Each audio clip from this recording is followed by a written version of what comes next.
세계 여러 나라들의 문화는 다양하죠. 거기에 제각기 풍속도 다양합니다. 수많은 풍속 중에 신을 신고 벗는 그런 풍속은 나라별로 차이가 납니다. 물론 집 형태도 그 문화에 따라서 틀리죠. 집안에서 신발을 벗는 것 예의입니다. 신는 것이 결례인 이런 나라가 우리나라처럼 아시아의 대부분 나라인데, 필리핀은 또 별도예요. 필리핀은 아시아 중에서 제외고 중동 지방, 그리고 아프리카, 러시아, 동부 유럽 이런 국가들도 우리나라랑 동일합니다. 정반대로 집안에 들어갔을 때 신발을 신고 오히려 벗고 들어오는 것이 결례인 나라가 있어요. 그것이 어디냐? 멕시코, 중남미 국가들, 프랑스, 스페인, 포르투갈, 이탈리아, 영국의 아일랜드. 영국은 또 그 세 개의 지역이 틀려요. 미국, 호주, 또 영국의 잉글랜드, 스코틀랜드, 아까 얘기했던 필리핀은 어떠냐? 신는 게 일반적이에요. 신발을. 그런데 어떤 집은 취향에 따라서 벗는 게 일반적인 것을 허용하는 집도 있습니다. 한 예로 뉴질랜드는 사람들이 신발을 벗고 다니는 게 풍속이 돼버렸대요. 워낙 그 문화가 신발을 벗는 문화인데, 이게 마오리족 아시나 모르겠어요. 마오리족의 문화는 신발을 벗고 다니는 거예요. 맨발로 다니는 거기 때문에 그 뉴질랜드의 마트라든지 뭐 레스토랑이든 이런데 그냥 신발을 벗고 들어가는 것이 일상적 그런 문화로 되어 있다고 합니다. 집에 들어갈 때도 신발을 당연히 신지 않는 거죠. 그게 얼마나 그 문화는 좀 지저분하겠습니까? 그렇죠? 어떤 사람이 아프리카에 이민을 가서 사는데요. 네, 아프리카에 가면은 아프리카 사람, 아까 말씀드린 대로 방이라는 그 안에, 집 안에 들어가면 신발을 벗는다고 얘기했잖아요. 근데 한국 사람도 문화가 비슷하니까 이제 집을 져놓고 있는데 미국 친구가 온 거예요. 그런데 아프리카는 흙으로 되어 있잖아요. 대부분. 그러니까 미국 친구가 신발을 신고 흙 묻은 신발 자체로 그 집으로 들어와갖고 엄청 놀란 경우가 많다고 그런 얘기를 하더라고요. 이렇게 문화가 틀리고 그렇기 때문에 어처구니 없는 일들이 생긴다고 합니다. 성경에서 유대인들은 어떻습니까? 유대인들도 우리처럼 신발을 벗고 방으로 들어가는 문화죠. 누가복음 7장 44절에는 손님을 잘 접대하는 집주인은 손님이 들어오면 발을 씻겨줄 물을 주었다고 합니다. 7장 44절에는 예수님께서 그 시몬의 집에 왔는데 왜 발 씻을 물을 안 줬느냐 그런 말씀을 하셨죠.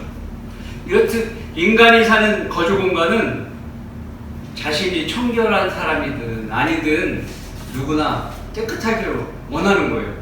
왜냐하면 그곳에서 밥을 먹고 또 잠을 자고 생활을 하는 공간이기 때문에 깨끗하기를 원하는 거죠, 당연히.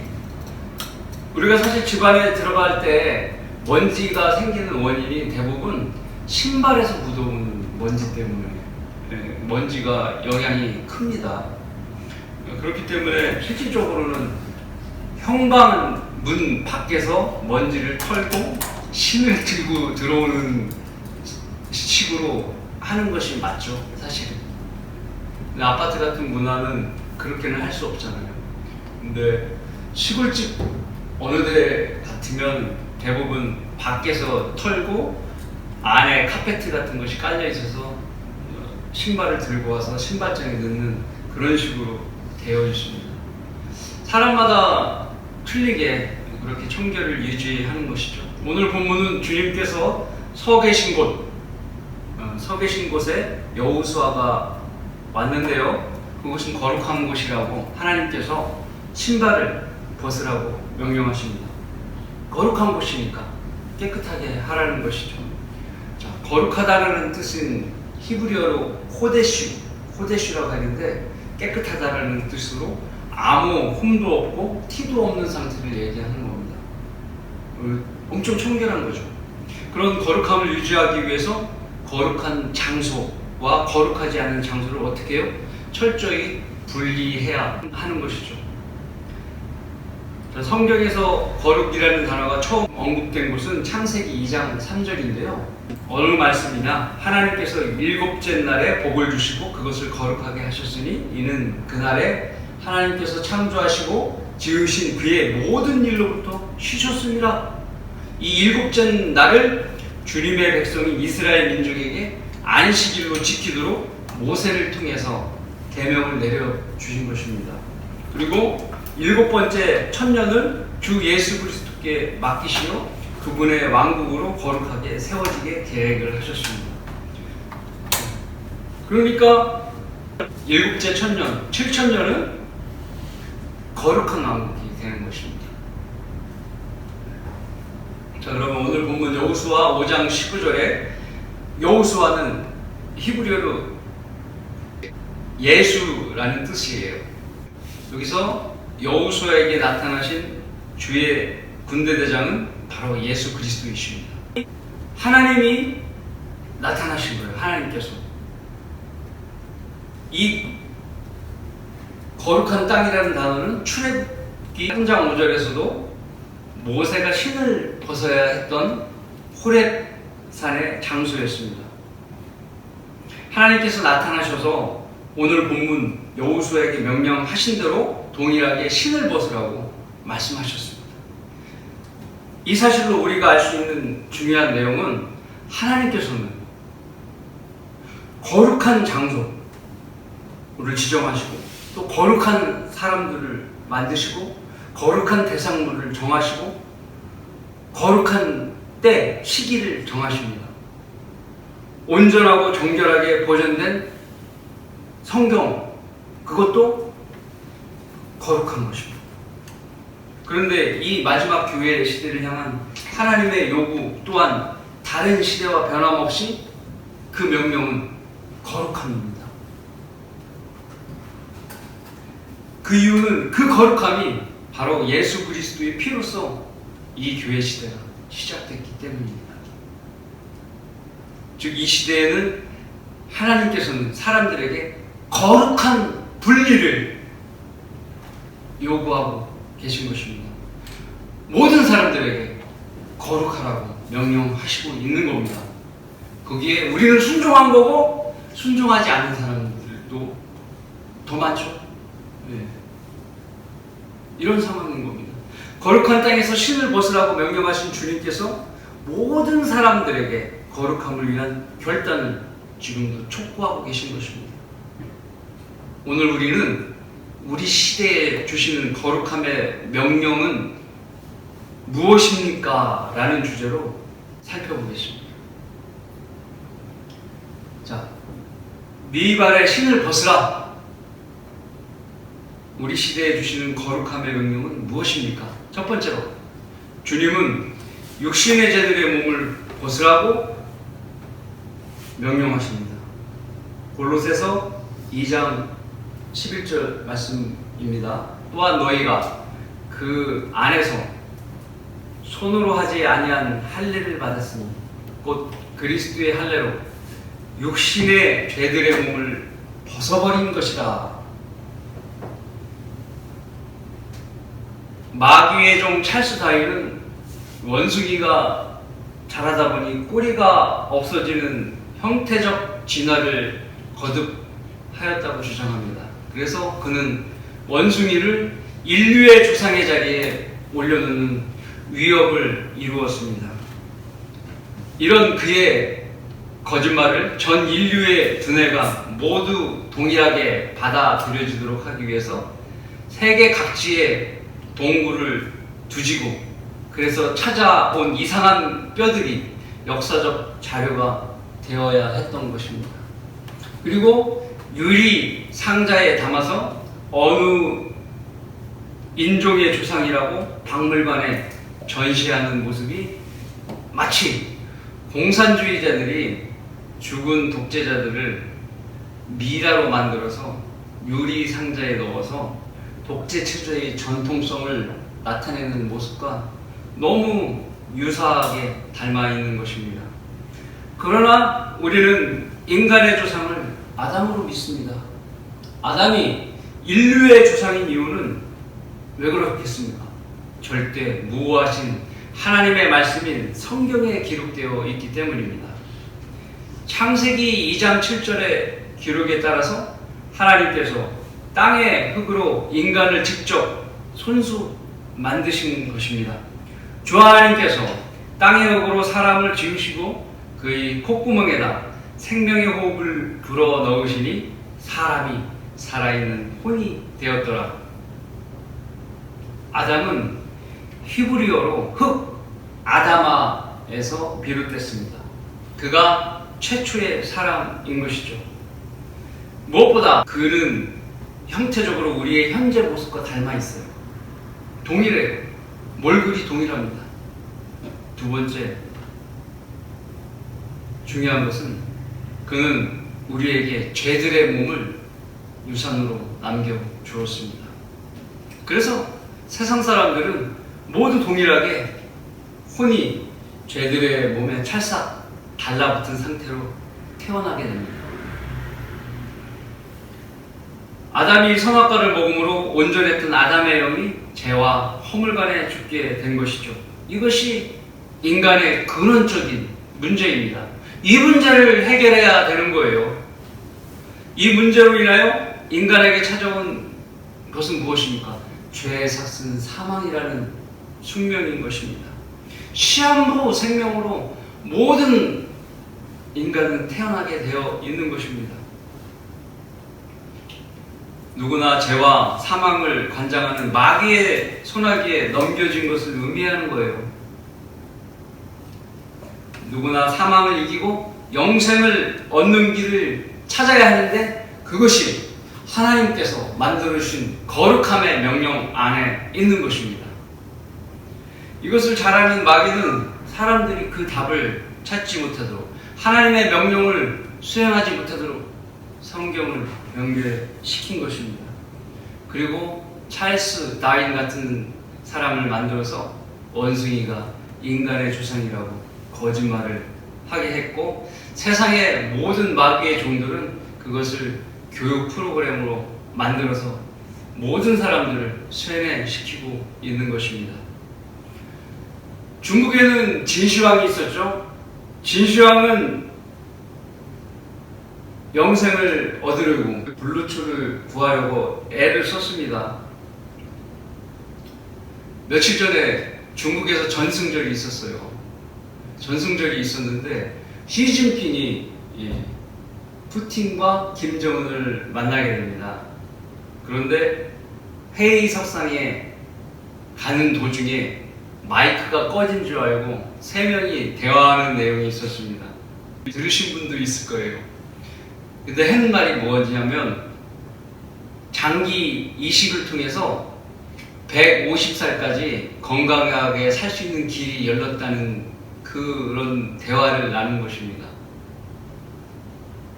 자기들이 살겠다고 아직 죽지 않은 사람들이나 죽어가는 사람들의 장기를 가져오는 거거든요. 이 뉴스를 본 사람들은 저 독재자들이 지금도 지겨운데 장기 이식을 통해서 150년까지 장기 독재를 하겠다고 한다고 말들이 많았습니다. 표현이 웃기잖아요. 장기 이식을 통해서 장기 독재를 하겠다는 그 의도.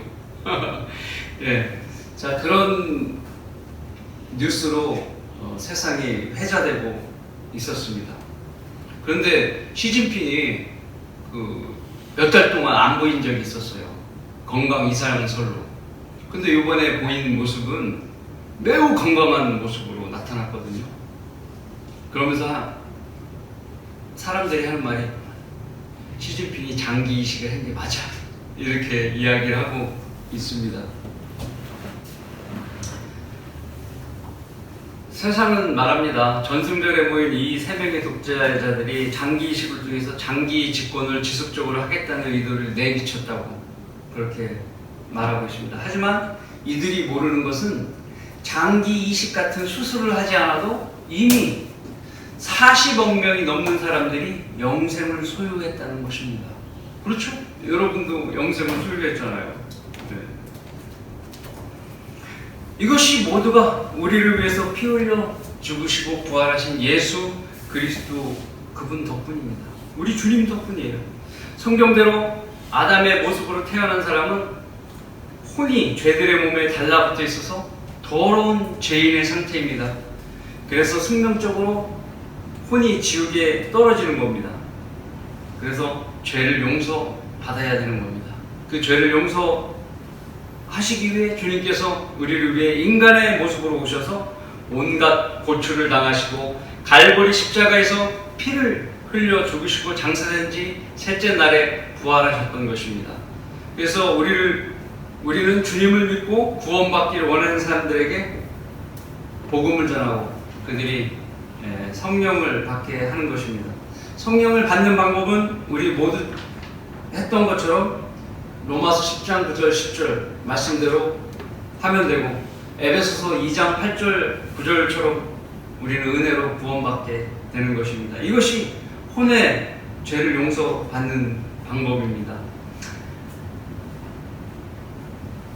그때 영접기도 받는 순간에 무슨 일이 벌어지느냐? 골로새서 2장 11절 아까 본 말씀대로 그리스도의 할례가 이루어지는 것입니다. 그리스도의 할례는 손으로 하지 않았다고 이야기하는 것입니다. 혼이 육신의 죄들의 몸을 벗게 되어서 거룩하게 되는 할례인 것입니다. 혼이 죄가 없는 거룩한 상태가 되니까 지옥에 갈 이유가 없는 거예요. 우리는 지옥에 가지 않는 성도가 된 것입니다. 하나님께서 우리 몸 안에 계시기 때문에 성도예요. 네. 한문으로 거룩할 성자잖아요. 네. 성도예요. 그 그리스도 할례, 손으로 하지 않은 할례. 그럼 할례는 무엇이냐? 칼로 잘라서 벗겨낸다는 뜻입니다. 유대인 이 할례가 나온 부분이 바로 유대인에게서 나왔죠. 남자의 생식기 끝에 표피를 잘라내는 일, 의사가 메스로 하는 일이죠. 하나님의 백성을 표시하는 것입니다. 창세기 17장 11절에 하나님께서 이스라엘 백성에게 명령하신 거예요. 너희는 너희 표피의 살을 베어내라. 이게 거룩한 백성이 해야 될 일인 겁니다. 거룩하게 하나님께서 여겨주시는 거예요. 그렇게 베어내면. 이것이 나와 너희 사이에 언약의 표가 되리라. 하나님과 하나님의 백성의 표가 되는 겁니다. 모든 유대인 사내 아이들은 태어난 지 8일 만에 할례를 하게 되는데요. 과학적으로도 8일째가 가장 통증이 덜하다고 합니다. 오늘 골로새서 2장 11절 말씀에서 손으로 하지 않은 할례라는 글자 그대로 손을 쓰지 않고 수술을 했다는 거예요. 무엇을 말하느냐? 그리스도께서 주시는 할례가 손을 사용하지 않는다는 것을 말씀하는 겁니다. 예. 그리스도의 영, 성령께서 우리 몸 안에 들어오심으로써 그 할례가 영적 수술이 이루어지는 거예요. 왜 병원에서 의사가 수술을 할 때 메스를 들고 표피를 잘라내지 않습니까? 이해를 돕기 위해서 비유를 들어서 제가 설명을 할 테니까 잘 들으세요. 우선 환자는 어떤 환자냐? 환자로 여겨지는 죄인들의 몸의 상태는 어떤 것이냐? 조상 아담 덕분에 지옥 가기 딱 좋게 혼과 몸이, 죄를 갖고 있는 몸이 찰싹 달라붙어 있는 거예요. 정말 쫙 달라붙어 있는 거예요. 그래서 이 수술의 목적은 무엇이냐? 이 수술의 목적, 이 달라붙어 있는 걸 둘을 떼어 놓는 고난이도 수술이에요. 몸은 곡선으로 되어 있잖아요. 그러니까 굉장히 고난이도 수술이 필요한 거죠. 근데 단 피가 나지 않아요. 미세하고 정밀하게 그런 수술이 이루어져야 되는 겁니다. 자, 그러면 이 수술의 의사는 무엇이고 이 수술의 도구는 무엇이냐? 성령님이시고 수술 도구는 성령의 칼인 것입니다. 히브리서 4장 12절에 말씀하시고 계시죠. 자, 또한 이 수술 결과는 어떤 거냐? 이 환자를 성령께서 수술을 하셨는데 결과는 어떻게 되느냐? 혼이 영원히 거룩하게 되는 거예요. 몸에서 떨어졌으니까. 그 떨어진 몸은 떨어지는 순간 예수 그리스도 피로써 깨끗하게 졌고, 죄의 몸은 떨어져 있기 때문에 혼에 영원토록 영향을 미치지 않기 때문에 구원의 영원한 보장이 이루어지는 거예요. 구원받은 성도는 죄를 지어도 혼은 지옥에 가지 않는 완벽한 혼과 몸이 분리된 구조로 되어 버린 것입니다.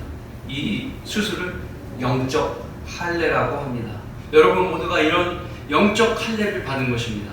교회 성도 누구나 육신적인 할례를 받은 유대인처럼 영적인 할례를 받았기에 하나님의 아들이 된 것입니다. 하나님께서 주시는 거룩한 몸이 된 것입니다.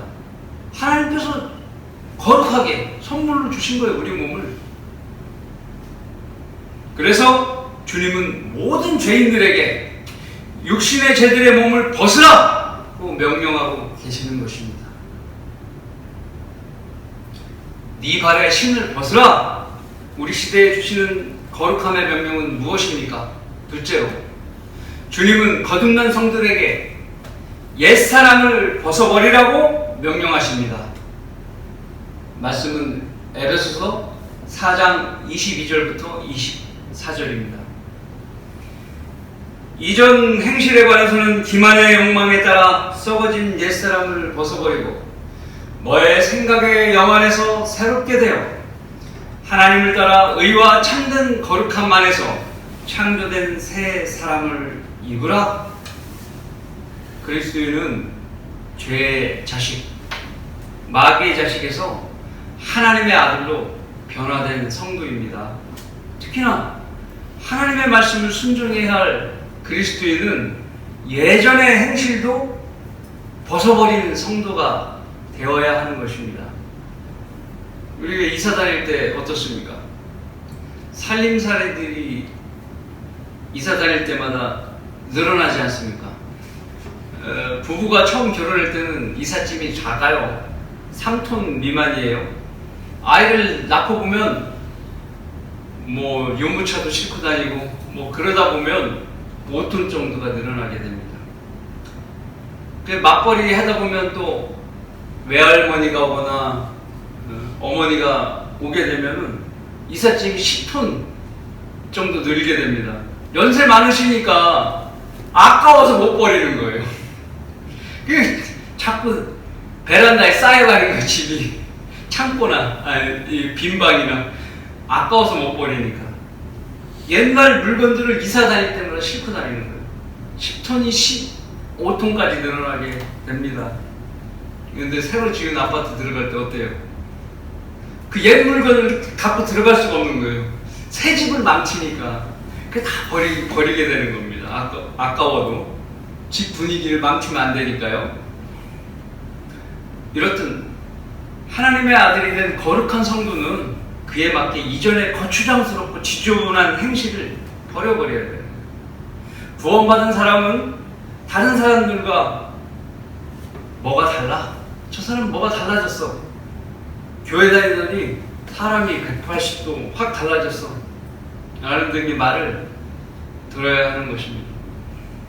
왜 그렇겠습니까? 구원 받았을 때 들어오신 성령님께서 성령님의 양심으로 우리 안에서 그거 하지마 이렇게 지시하기 때문에 그렇습니다. 그런 사람은 과거의 악한 습관, 남을 속이고자 하는 기만의 욕망에 따른 옛 행실을 벗어버려야 되는 것입니다. 그리고 새로운 행실로 옷을 입어야 하는 것입니다.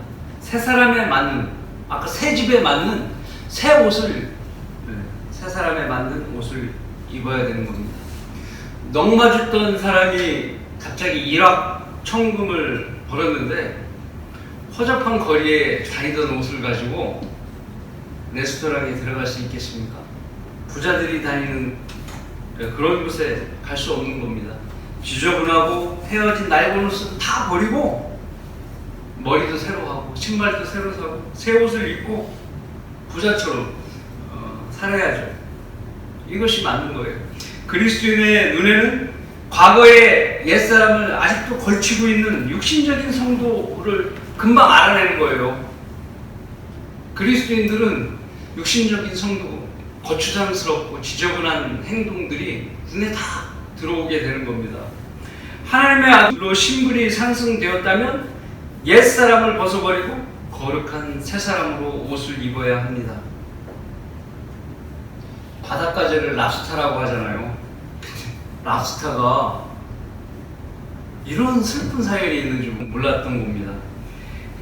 껍질을 성장할 때마다 벗는데요, 5년에 25번이나 성인이 될 때까지 25번이나 껍질을 벗는다고 합니다. 근데 자기 속살을 보호해주는 단단한 껍질이 자기 이제 성장을 방해하니까 그걸 벗지 않으면 커지지 않는 거예요.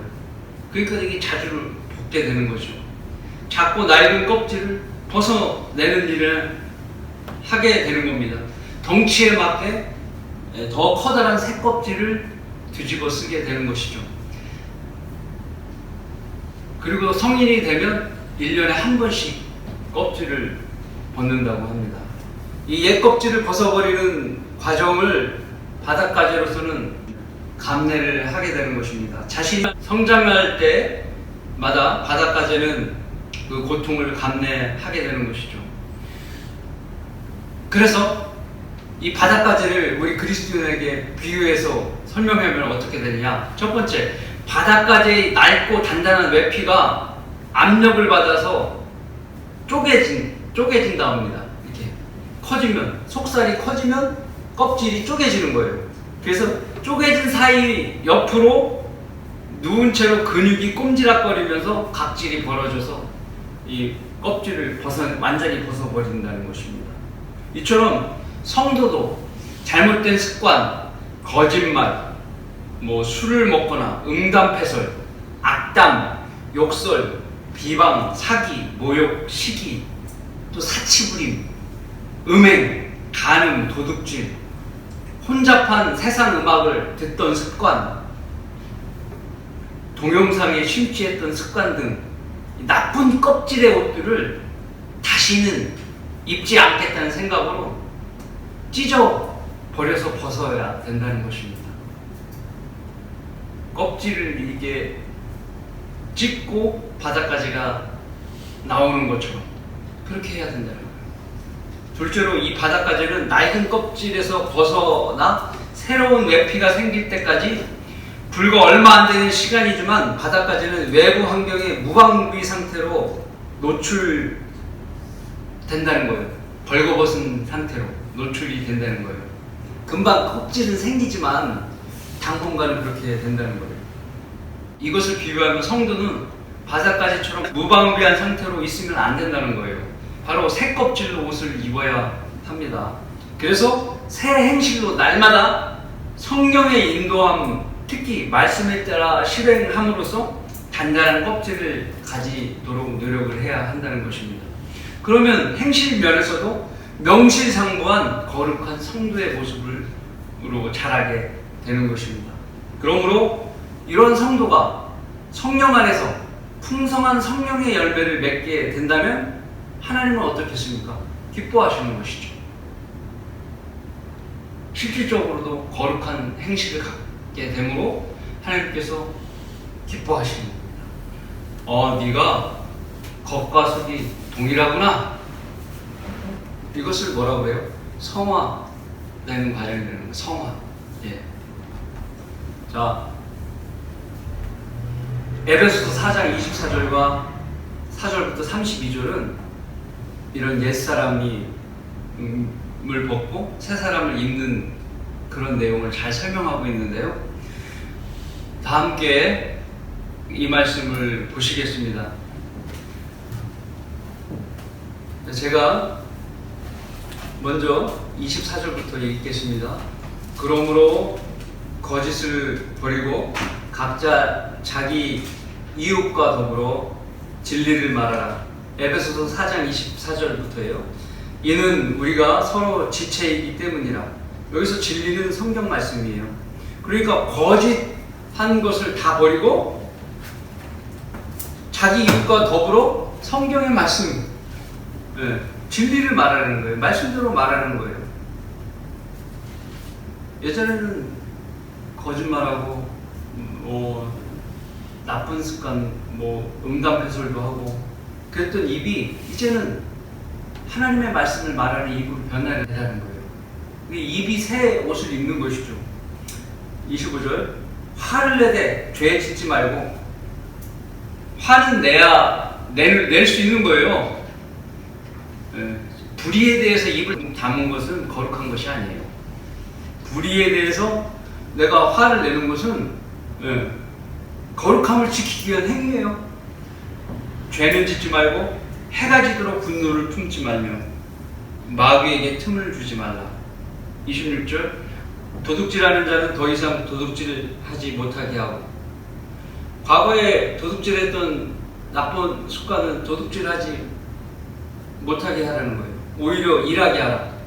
남의 걸 탐하지 말고 스스로 벌어서 이득을 취하라는 거죠. 그가 손수 선한 일을 하여 오히려 남의 것을 취하는 것이 아니라 남을 도와주라. 궁핍한 자를 구제할 수 있게 하라. 이것이 행실의 새 옷을 입는 길입니다. 너희 입에 어떠한 더러운 말도 나오지 않게 아니하게 하고 오직 서로를 세우는데 필요한 좋은 것들만을 말하여 듣는 자에게 은혜를 끼치게 하라. 하나님의 거룩한 영을 슬프게 하지 말라. 너희가 그로 인하여 구속의 날까지, 휴거 때 새로운 몸을 입는 날까지 인치심을 받았느니라. 마지막으로 모든 신랄함과 분개와 분노와 고함 지르는 것과 욕설을 모든 악의와 함께 너희로부터 버리라. 너희는 서로 친절하고 다정다감하며 서로 용서하되 하나님께서 그리스도를 위해 너희를 용서하신 것 같이 하라. 여기까지입니다. 지금도 하나님께서는 구원받은 성도에게 옛사람을 벗어버리라고 거룩한 명령을 하시고 계신 것입니다. 네 발에서 신을 벗으라. 우리 시대에 주시는 거룩함의 명령은 무엇입니까?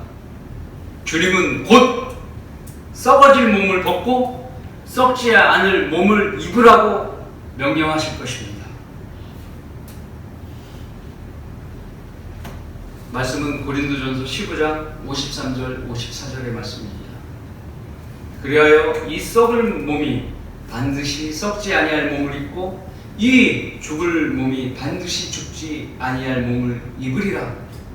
이 썩을 몸이 썩지 아니함을 입고 이 죽을 몸이 죽지 아니함을 입게 되면 그때 사망이 승리 속에 삼킨 바 되었느니라고 기록된 말씀이 이루어지리라. 이 말씀은 휴거의 내용이죠. 교회시대의 말미에 살고 있는 우리는 우리의 몸이 온전한 거룩함에 이루어질 것을 예정되어 있는 것입니다. 이것을 믿고 기다리라는 거예요.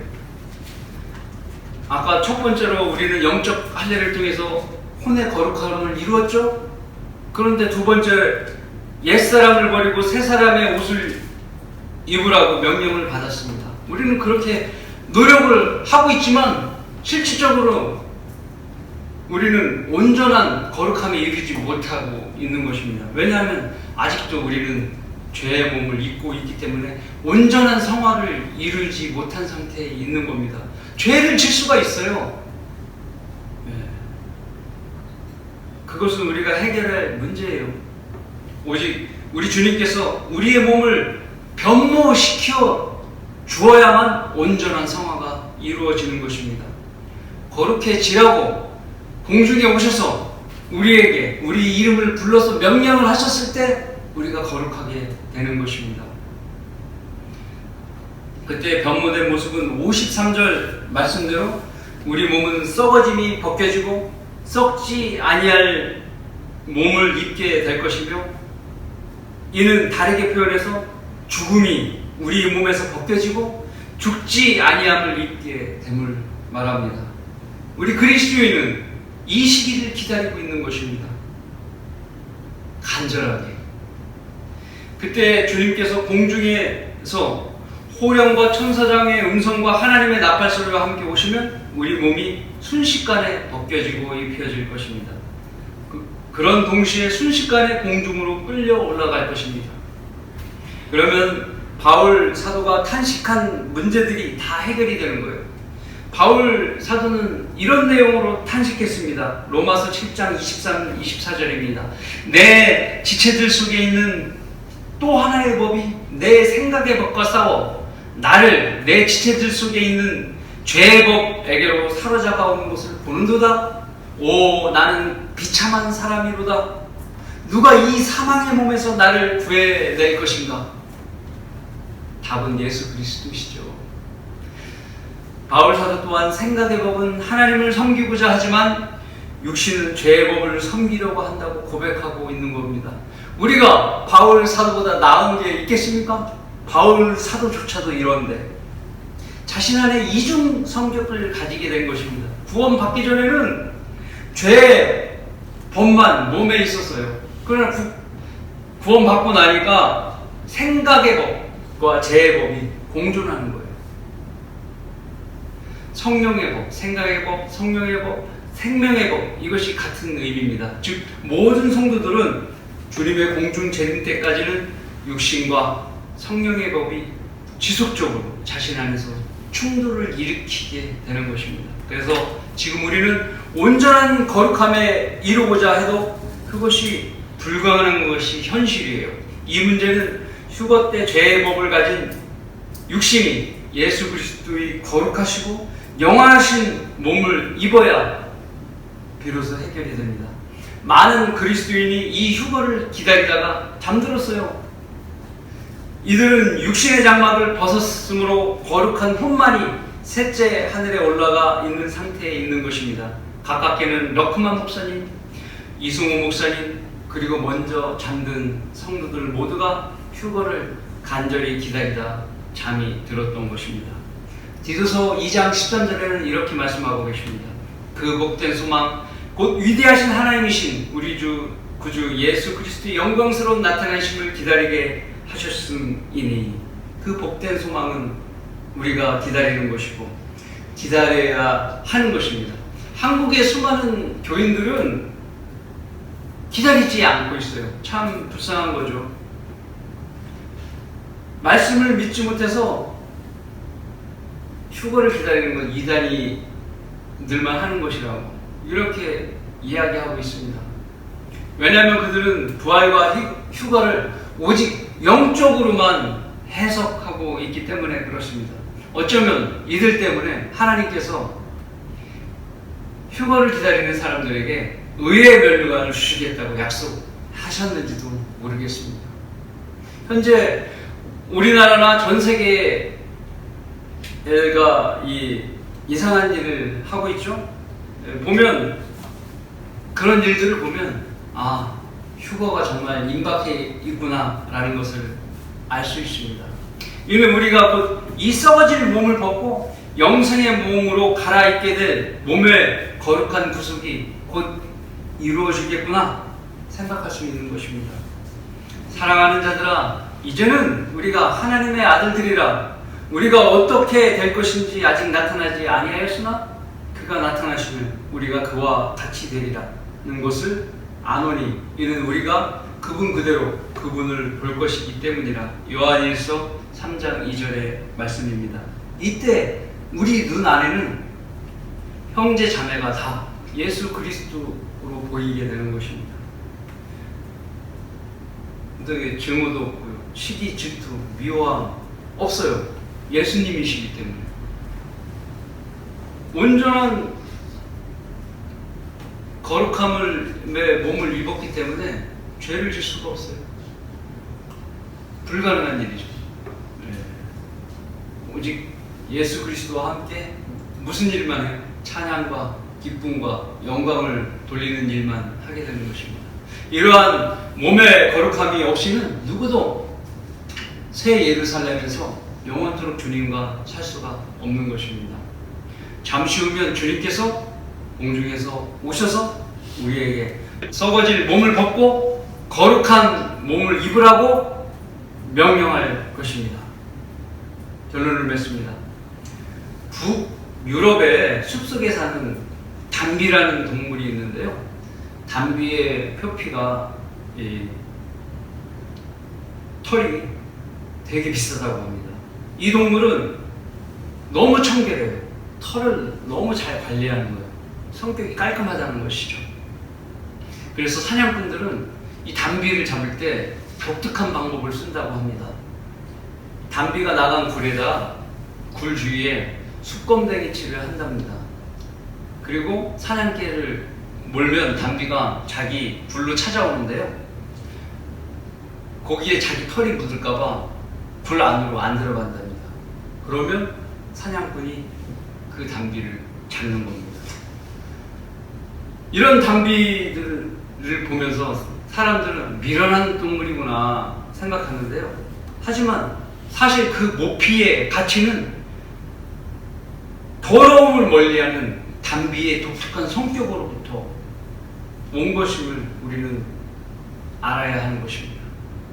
홀로 거룩하신 하나님, 예수 그리스도께서는 죄를 모르시는 분이셨습니다. 그러나 더럽고 추한 나의 죄들 때문에 죄인이 되셨어요. 그렇게 죄인이 되셔야만 했던 것입니다. 그 이유는 내가 죽었다 다시 살아나신 그분을 위해서 살기 위해서입니다. 주님은 말씀하십니다. 내가 거룩하니 너희도 거룩하라. 우리는 더러운 생각과 행실들을 벗어버리고 오직 흠없고 티 없는 삶을 추구하다가 주님께서 우리를 불러오실 때 각자가 이룬 거룩함에 대해 주님으로부터 높은 가치를 평가받는 여러분 모두가 되시길 바라겠습니다. 아멘.